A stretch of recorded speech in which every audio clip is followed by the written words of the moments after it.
kebijaksanaan, bukan kita menyerah. Kita mencari helah kebijaksanaan ini disebut diplomasi.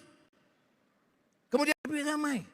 Untuk Hasan hubungi Sekretari Rubio, Amerika Syarikat. Oh tanya, apa guna Amerika itu sokong Israel?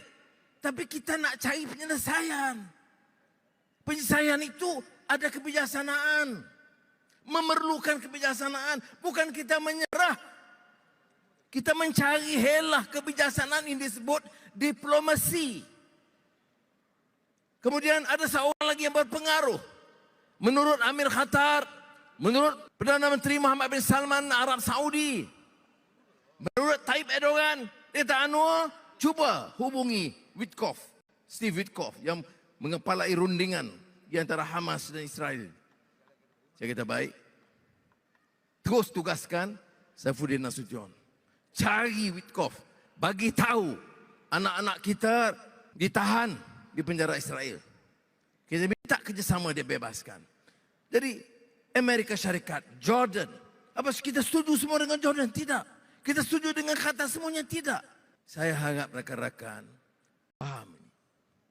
Kita jangan ikut sentimen kita, angkuh kita, seolah kita tahu semua. Hina saya sebab atas nama ASEAN jemput Donald Trump.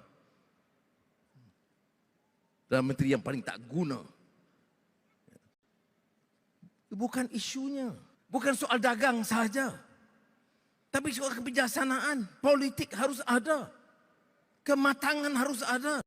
Baca sejarah pejuang-pejuang Islam. Rasulullah SAW yang beberapa perjanjian. Orang yang menghina, yang tak mau, tak sanggup terima Nabi Muhammad itu Rasulullah, itu pun berunding. Apa kita lebih daripada itu?